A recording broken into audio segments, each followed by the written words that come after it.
நண்பர்கள் அனைவருக்கும் அன்பார்ந்த வணக்கங்க. இன்றைய பதிவில் ரொம்பவுமே கம்மி பட்ஜெட்டில் ஜெர்சியில் 2 சினை மாடுகள் விற்பனைக்கு வந்திருக்குது. ரெண்டுமே நல்ல கறவைத்திறன் வாய்ந்த மாடுகளுங்க. கம்மி பட்ஜெட்டில் விற்பனைக்கு வந்திருக்குது. இந்த 2 மாடுகளுமே எந்த ஊர்லேருந்து விற்பனைக்கு வந்திருக்குது, இந்த மாடுகளோட கறவைத்திறன் எவ்வளோ, விலை நிலவரம் எல்லாமே தெளிவாக பார்க்கலாம் வாங்க. அதுக்கு முன்னாடி நம்ம சேனலை சப்ஸ்கிரைப் பண்ணிட்டு இந்த வீடியோவை ஸ்கிப் பண்ணாமல் கடைசி வரலையுமே பாருங்கள். இந்த செவலை அந்த சைடு இருக்கல அந்த மாடு பெரிய மாடு, அது 3ஆம் ஈத்து மாடுங்க. 9 மாதம் சினையாக இருக்கக்கூடிய மாடு. எனக்கு கண்ணு பிறகு 10 to 5 நட்கள் பக்கம் பிடிக்கும். சுழி தவறலாத மாடு.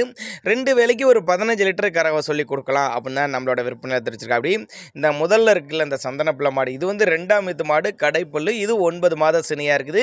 இது ஒரு 6-12 லிட்டர் கறவை சொல்லி கொடுக்கலாம் அப்படின்னு தான் நம்மளோட விற்பனையால் தெரிஞ்சிருக்கா. அப்படி இந்த 2 மாடுகளுமே விற்பனைக்கு வந்திருக்கு இடம்னு பார்த்தீங்கன்னா மதுரை மாவட்டம் மேலூர் பக்கத்துலேருந்து விற்பனைக்கு வந்திருக்குது.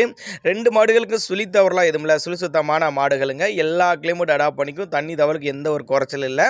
நேரில் பார்த்து செக் பண்ணியே ஓட்டிக்கங்க. இல்லைனா கான்டாக்ட் பண்ணி எனக்கு டிரான்ஸ்போர்ட் பண்ணி கொடுக்க சொன்னாலும் நம்ம பண்ணி கொடுத்தலாம் சொல்லியிருக்காங்க. ஒரு நடுத்தர ஃபேமிலி வாங்கி பயனுடைய கூடிய விலையில் தான் விற்பனை விலை சொல்லியிருக்கா. அப்படியே ரொம்பவும் அனுசரித்து பண்ணிக்கலாம்னு சொல்லியிருக்காங்க.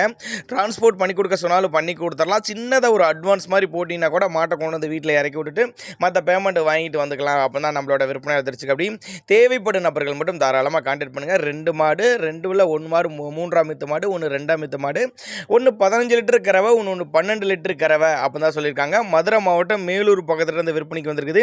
தேவைப்படும் நபர்கள் மட்டும் தாராளமாக அவரோட கான்டாக்ட் நம்பரை கான்டாக்ட் பண்ணுங்கள்.